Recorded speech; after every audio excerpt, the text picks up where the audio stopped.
बच्चों, गुरुत्वाकर्षण पाठ के दूसरा टॉपिक है न्यूटन का वैश्विक गुरुत्वाकर्षण का नियम।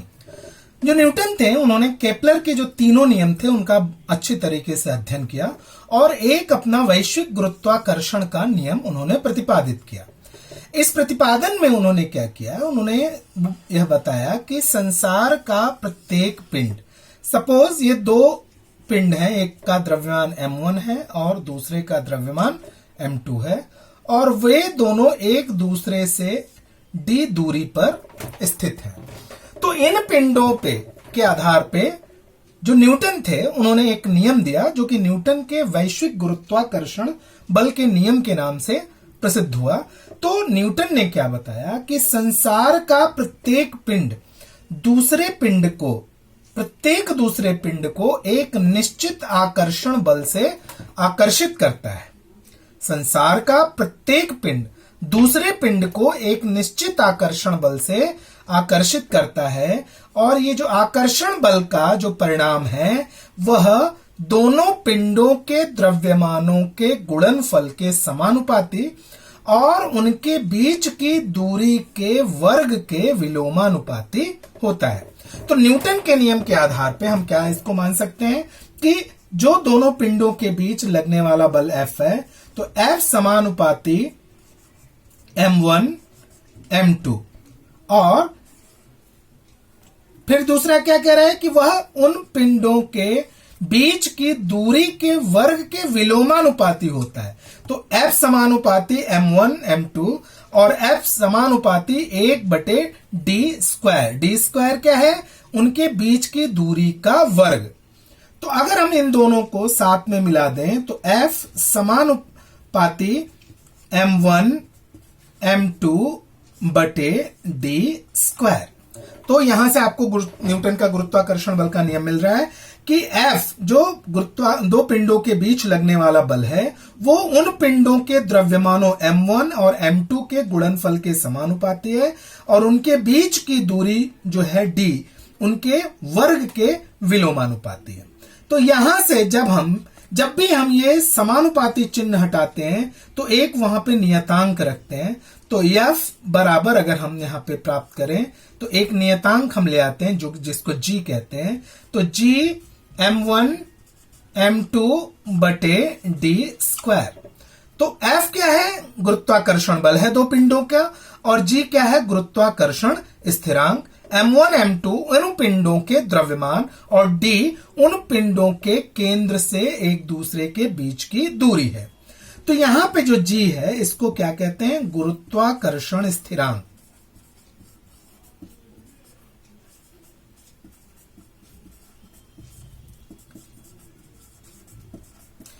g गुरुत्वाकर्षण स्थिरांक है। इसका मान हमेशा हर जगह फिक्स होता है। इसका मान होता है 6.673 गुणे 10⁻11 न्यूटन मीटर स्क्वायर पर kilogram square. Newton meter square पर किलोग्राम स्क्वायर, ये इसका मात्रक होता है g का।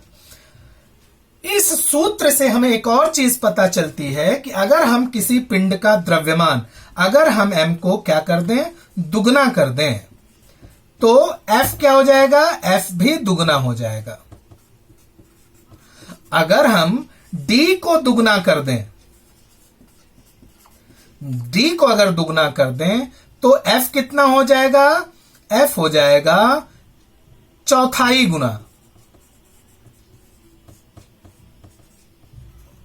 गुना मतलब F 1/4 गुना हो जाएगा। तो F बराबर 1/4F1, या परिणामी जो है F वो 1/4 पहले के तुलना में 1/4 हो जाएगा अगर हम उनके बीच की दूरी को अगर हम बढ़ा देते हैं।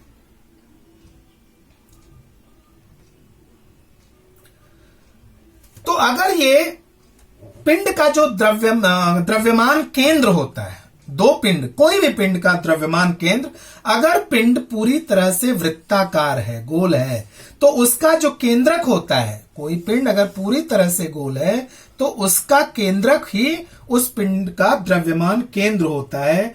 और अगर पूरी तरह से गोल नहीं है तो उसका जो भूमितीय केंद्र होगा वही उसका द्रव्यमान केंद्र होता है। तो समान घनत्व वाले किसी भी पिंड का द्रव्यमान उसके केंद्रक पर निश्चित होता है। समान घनत्व वाले किसी भी पिंड का द्रव्यमान उसके केंद्र पर केंद्रित होता है।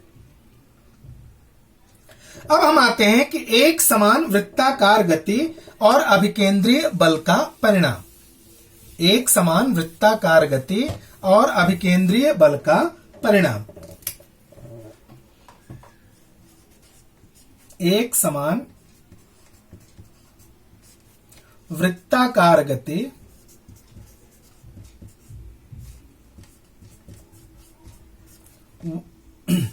अभिकेंद्रीय बल का परिणाम।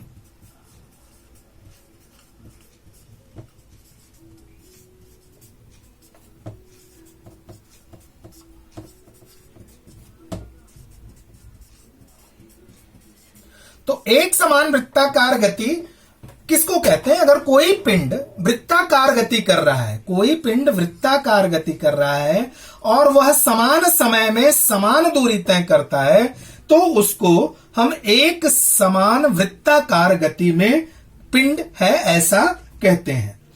तो जब कोई पिंड एक समान वृत्ताकार गति करता है तो वह अपने केंद्र की ओर एक अभिकेंद्रीय बल प्रयुक्त करता है और यह अभिकेंद्रीय बल जो F होता है उसका परिणाम कितना होता है? mv² बटे r। यहां पे m क्या है? उस पिंड का द्रव्यमान, m है द्रव्यमान,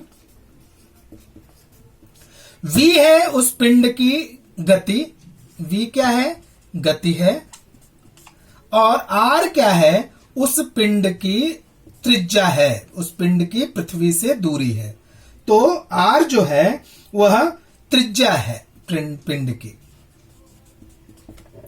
तो इसी चीज को जब हम किसी दो ग्रहों के रूप में लेते हैं, जैसे पृथ्वी और सूर्य को ले लें, तो पृथ्वी और सूर्य को अगर हम लेते हैं तो F बराबर जो पृथ्वी और सूर्य के बीच लगने वाला जो बल है, गुरुत्वाकर्षण बल है, वो भी क्या हो जाएगा? mv² बटे r, mv² बटे r। और यहां पे जो m है वो ग्रह का द्रव्यमान होगा। m क्या होगा? वो ग्रह का द्रव्यमान होगा। v क्या होगा? वो ग्रह की गति होगी।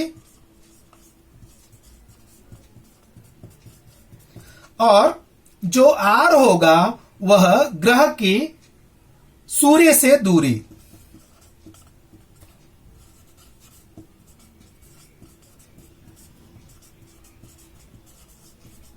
जो r होगा वो ग्रह की सूर्य से दूरी होती है। अब जो ग्रह, जैसे ये एक सूर्य है, उसके चारों तरफ ग्रह परिक्रमा कर रहा है, तो यह ग्रह परिक्रमा करते समय कितनी दूरी तय करेगा? तो ये दूरी है, दूरी r, वो पूरी दूरी जो होगा उसकी क्या हो जाएगी? उसकी परिधि हो जाएगी। तो परिधि जो दूरी है वो बराबर परिधि, और परिधि का सूत्र क्या हो जाएगा? 2πr। हम जानते हैं कि किसी वृत्त की परिधि होती है वो 2πr, और अगर उसकी जो एक चक्कर लगाने में उसको t समय लगता है तो उसको क्या कहेंगे? परिभ्रमण काल या आवर्त काल। एक चक्कर उसको लगाने में जो समय लगता है उसको कहते हैं आवर्त काल, और इसको हम t अक्षर से दर्शाते हैं। तो यहां से हम वेग प्राप्त कर सकते हैं, v बराबर दूरी बटे समय। अब यहां पे दूरी कितना है? परिधि। यहां पे दूरी है परिधि, परिधि कितना है? 2πr, और समय कितना है? t बराबर 2πr बटे t। ये वृत्त की क्या हो गई? दूरी हो गई। अब हमने जो सूत्र ये प्राप्त किया है वहां पे हम v का मान हमें क्या प्राप्त हुआ है? v का मान प्राप्त हुआ है 2πr बटे t। तो अब यहां पे हम फिर से f लिख लेते हैं, f बराबर m, और जब v स्क्वायर की बात आती है तो v स्क्वायर की जगह जो v का हमने ये नया मान प्राप्त किया है 2 पाई r बटे t का होल वर्ग बटे r। यहां से अगर हम इसको हल किए तो क्या प्राप्त हुआ हमें, m गुणे 4 गुणे पाई स्क्वायर गुणे r स्क्वायर बटे r। एक r से r का स्क्वायर कट गया तो हमें क्या प्राप्त हो गया, 4m pi square, 4m pi square. इस तरह से हमें ये प्राप्त हो गया। अब हम इसमें क्या करते हैं, पाई r स्क्वायर r हमें प्राप्त हुआ। अब हम इसमें दोनों पक्षों में r का वर्ग ऊपर भी गुणा कर देते हैं और r वर्ग नीचे भी गुणा कर देते हैं, तो हमें मिल जाता है 4m पाई स्क्वायर r का घन बटे r स्क्वायर, पाई का घन r का वर्ग बटे, यहां पे एक चीज हम भूल गए, t स्क्वायर भी नीचे होता है तो अपान t स्क्वायर, तो r स्क्वायर गुणे यहां पे t स्क्वायर नीचे प्राप्त रहेगा हमारे पास। तो अब हम यहां पे देखते हैं, दोनों पक्षों में हमने यहां पे r से गुणा किया था, तो अब हमें प्राप्त क्या हो जाता है, हम जानते हैं, हमने केपलर के नियम में पढ़ा था। केपलर के नियम में क्या पढ़ा था हमने कि ये जो T square upon R cube होता है एक नियतांक होता है, तो अगर हम इसका उल्टा कर देंगे तो आर क्यूब बटे टी स्क्वायर बराबर 1 बटे के हो जाएगा। तो यहां पे ये आर क्यूब और ये टी आता है, तो इसकी जगह हम लिख सकते हैं equals to 4m pi square upon R square गुणे के, आर स्क्वायर गुणे के। हम यहां पे देखते हैं किसी पिंड का द्रव्यमान m निश्चित होता है, पाई का मान भी निश्चित होता है और k का मान भी क्या होता है, निश्चित होता है, और 4 एक स्थिरांक है ही है, तो ये क्या हो गए, स्थिरांक है। इसका मतलब कि जो F है, जो आकर्षण बल है, वो 1 बटे आर स्क्वायर के समानुपाती होता है। मतलब किसी पिंड के द्वारा दूसरे पिंड को जो बल लगाया जाता है वह उस पिंड की दूरी पर निर्भर करता है। तो कोई भी पिंड पृथ्वी से जितनी दूरी पर होगा या कोई भी ग्रह सूर्य से जितनी दूरी पर होगा, सूर्य से उसके बीच का जो आकर्षण बल है वह उस दूरी के हिसाब पर निर्भर करता है। जितनी दूर होगा उतना ही आकर्षण बल सूर्य से उसका कम होगा। सूर्य के नजदीक जो पिंड होगा उसका आकर्षण बल, जो अभिकेंद्रीय बल है, वह उतना ही अधिक होगा। तो सूर्य और ग्रह के बीच का जो अभिकेंद्रीय बल होता है वह ग्रह के परिभ्रमण के कारणीभूत होता है, वह उनके बीच की दूरी के वर्ग के प्रतिलोमानुपाती होता है, और इसी को गुरुत्वाकर्षण बल कहते हैं, जो पिंड की दूरियों के वर्ग के प्रतिलोमानुपाती होता है। और यही न्यूटन का निष्कर्ष होता है, यही न्यूटन ने निष्कर्ष प्राप्त किया था। अब आता है पृथ्वी का गुरुत्वीय बल क्या होता है। पृथ्वी का गुरुत्वीय बल,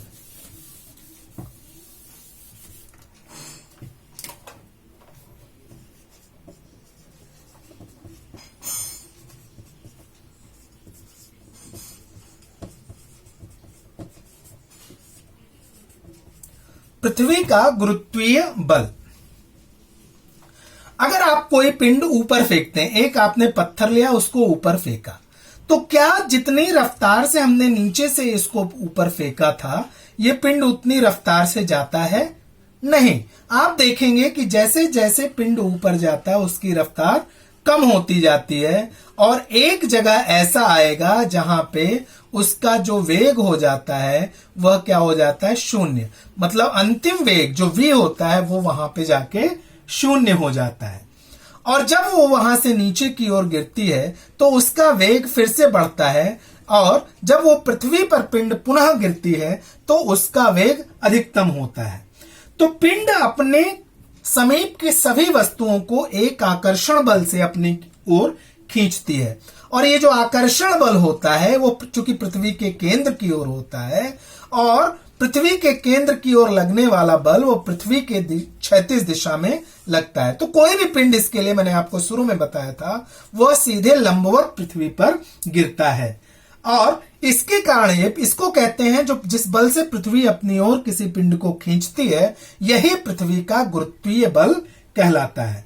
तो इसी गुरुत्वीय बल के कारण अगर हम किसी भी वस्तु को ऊपर की ओर फेंकते हैं तो वह वस्तु कुछ ही देर में वह नीचे की ओर फिर से पृथ्वी पर आकर के गिर जाती है। और यही कारण है, इसी गुरुत्वाकर्षण बल के कारण पृथ्वी के चारों ओर जो चंद्रमा है वो अपनी गति करता रहता है। और इस गुरुत्वाकर्षण बल के कारण ही पृथ्वी से चंद्रमा बंधा रहता है और वह उसकी कक्षा छोड़कर जाता नहीं है, और जबकि उसकी गति की दिशा वो निरंतर बदलती रहती है। तो अगर यह गुरुत्वाकर्षण बल हम उसी प्रकार मान सकते हैं जैसे मैंने आपको बताया था कि एक धागे को एक पत्थर को धागे से बांध के उसको घुमाते हैं तो वह हमारे हाथ से छूट के दूर भी नहीं जाता और हमारे हाथ पे भी नहीं आता। उसी प्रकार पृथ्वी के गुरुत्वाकर्षण बल के कारण कोई पिंड न तो पृथ्वी को छोड़ के दूर जाता है, और चूंकि वो वृत्ताकार गति करता रह रहा है, इसके कारण इस बल के प्रभाव के कारण वो पृथ्वी के अंदर भी आकर नहीं गिरता और यह बैलेंस बना रहता है।